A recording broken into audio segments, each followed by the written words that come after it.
12 ज्योतिर्लिंगों में से 8वां ज्योतिर्लिंग है त्र्यंबकेश्वर ज्योतिर्लिंग, जो कि नासिक जिले के त्र्यंबक गांव में स्थित है। यहाँ पर मंदिर के अंदर एक गड्ढे में 3 छोटे छोटे शिवलिंग विराजमान हैं, जिन्हें ब्रह्मा, विष्णु, महेश माना जाता है। समस्त ज्योतिर्लिंगों में से यही एक ऐसा ज्योतिर्लिंग है जहाँ पे ब्रह्मा, विष्णु, महेश तीनों एक साथ विराजमान हैं। इस ज्योतिर्लिंग के बारे में शिव पुराण में कुछ इस प्रकार कथा बताई गई है। एक बार गौतम ऋषि के तपोवन में रहने वाले ब्राह्मणों की पत्नियां किसी बात पर उनकी पत्नी अहिल्या से नाराज हो गई। उन्होंने अपने पतियों से ऋषि गौतम का अपमान करके वहां से निकालने के लिए प्रेरित किया। उन ब्राह्मणों ने इसके निमित्त भगवान श्री गणेश जी की पूजा की और उनकी घोर तपस्या की। उनकी आराधना और तपस्या से प्रसन्न होकर गणेश जी ने उन्हें वर मांगने के लिए कहा। तो ब्राह्मणों ने कहा, प्रभु यदि आप हम पर प्रसन्न हैं तो किसी प्रकार ऋषि गौतम को इस आश्रम और इस वन से बाहर निकाल दें। उनकी यह बात सुनकर गणेश जी ने ऐसा वर मांगने के लिए उन्हें मना किया, किंतु वह अपनी बातों पर अटल रहे।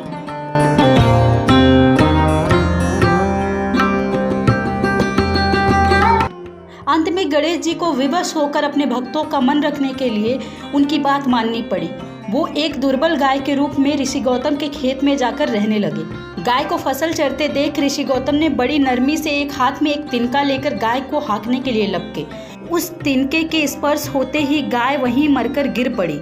अब तो बड़ा हाहाकार मचा। सारे ब्राह्मण इकट्ठा होकर गौ हत्यारा कहकर ऋषि गौतम की भत्सना करने लगे। ऋषि गौतम इस घटना से बहुत दुखी थे, बहुत ही आश्चर्यचकित थे। अब उन सारे ब्राह्मणों ने कहा कि तुम्हें इस आश्रम को छोड़कर कहीं दूर चले जाना चाहिए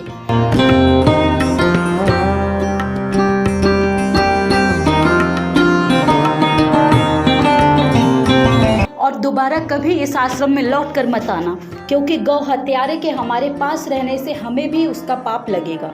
विवश होकर गौतम ऋषि अपनी पत्नी अहिल्या के साथ वहां से दूर जाकर ब्रह्मगिरि पर्वत के पास रहने लगे।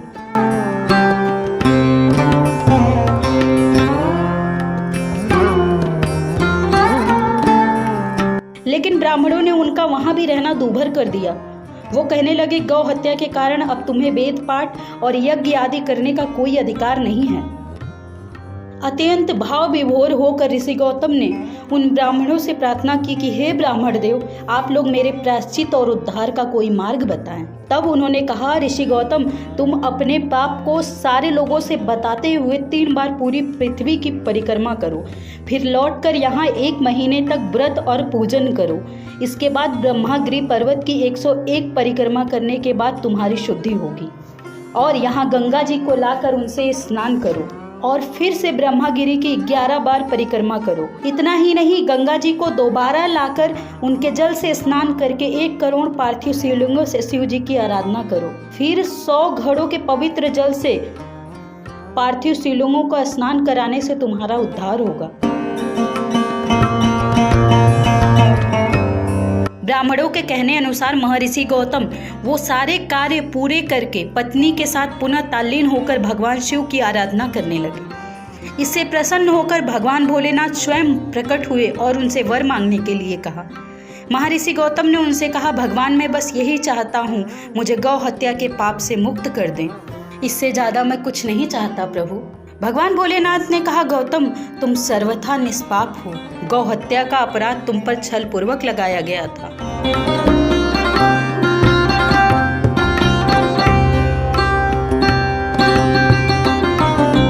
छल पूर्वक ऐसा करने वाले तुम्हारे आश्रम के ब्राह्मणों को मैं दंड देना चाहता हूँ। इस पर गौतम ऋषि ने कहा कि प्रभु, उन्हीं के निमित्त तो मैं आपके दर्शन कर सका।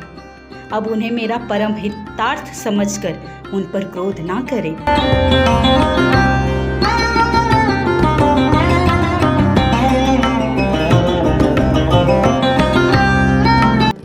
बहुत से ऋषियों, मुनियों और देवगणों ने वहां एकत्र होकर गौतम की बात का समर्थन करते हुए भगवान शिव से यहाँ सदा निवास करने की प्रार्थना की।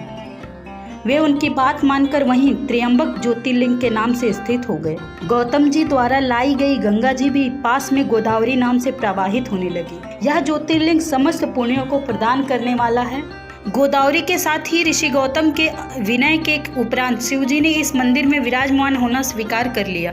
3 नेत्रों वाले शिव शंभू के यहाँ विराजमान होने के कारण इस जगह को त्र्यंबक कहा जाने लगा।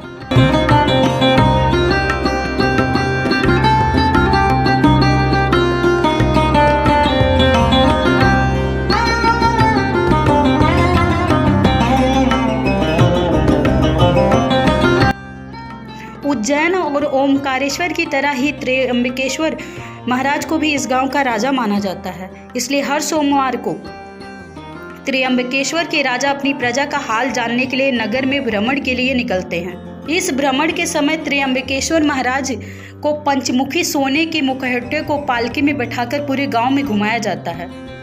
फिर कुशावर्त तीर्थ घाट पर स्नान कराया जाता है। इसके बाद मुखौटे को वापस मंदिर में लाकर हीरे जड़ित स्वर्ण मुकुट पहनाया जाता है।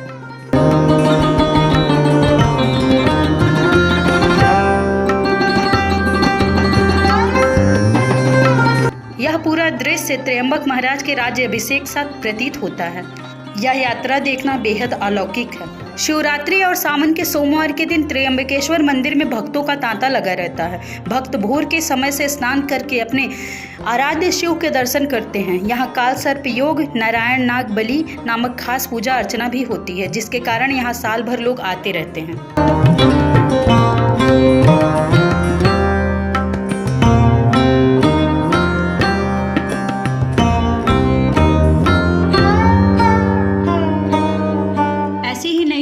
देखने के लिए हमारे YouTube चैनल भक्ति बौछार को सब्सक्राइब करें, हमारे Facebook पेज को लाइक करें, फॉलो करें, शेयर करना ना भूलें।